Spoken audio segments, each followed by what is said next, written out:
daripada dibuang, lebih baik dikasih tetangga sebelah.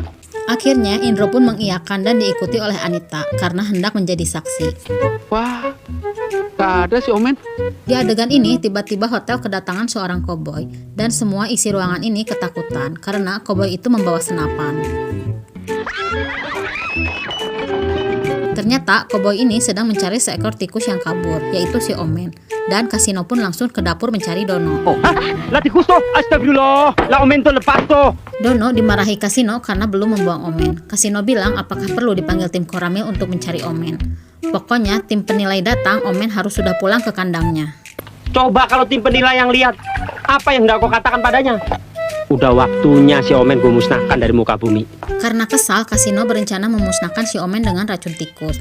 Di saat Kasino meracik ham yang telah diracun, datanglah Winnie menyuruh Kasino untuk mencari Indro. Nanti datang. Indro mana? Nggak tahu, cepat.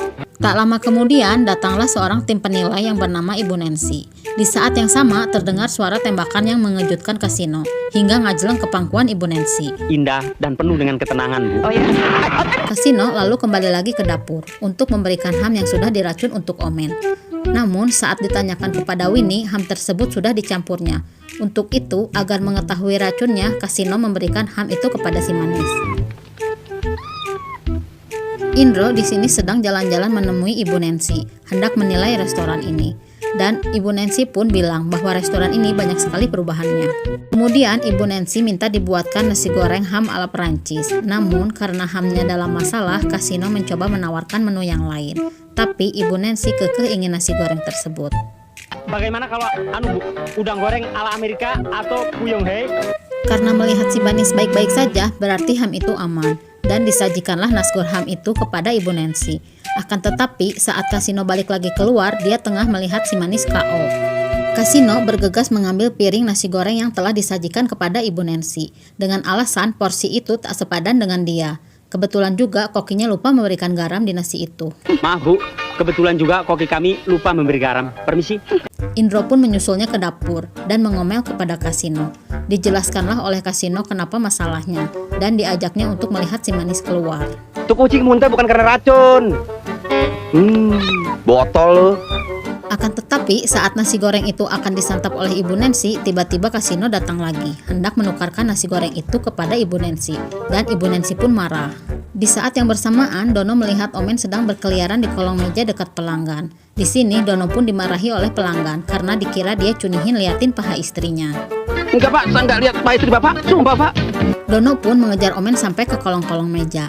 Di saat yang bersamaan, bapak ini pun memesan nasi goreng ham. Akan tetapi, Kasino menghabiskan pesanan itu.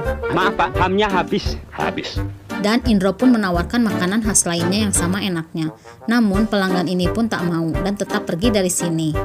Omen tuh. Waduh, Omen.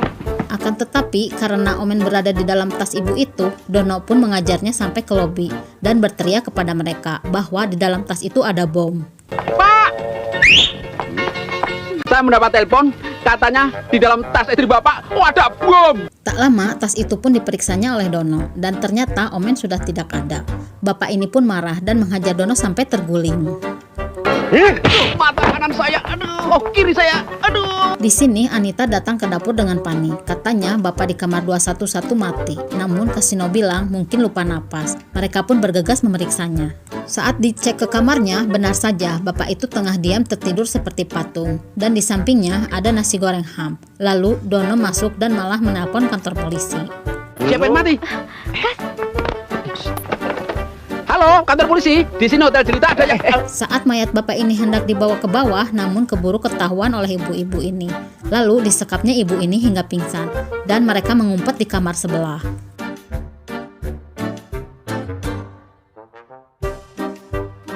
Namun sialnya, pemilik kamar sebelumnya telah balik lagi hendak mengambil barangnya yang ketinggalan, dan tetap memaksa masuk ke kamar itu. Akhirnya mereka berhasil menyembunyikan keduanya. Akan tetapi barang yang tertinggal itu ternyata ada di dalam lemari. Dan di saat akan membuka pintu itu, kebetulan si ibu itu tengah tersadar. Loh, ya. Mevrouw Rudolf, sudah berapa kali saya larang Mevrouw jangan suka tidur di lemari orang? Orang mati?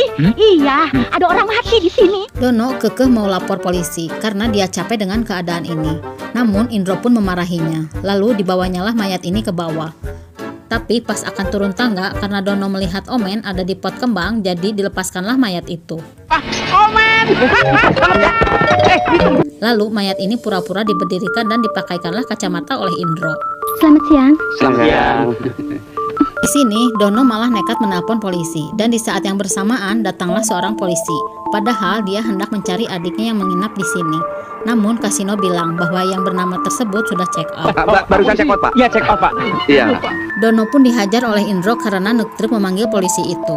Lalu mayat ini dibawa ke dapur, dan mereka tengah ngeso dulu karena kecapean membawa mayat ini. Tak lama kemudian Indro datang dan marah-marah, malah enak-enakan diam, bukannya urusi mayat ini.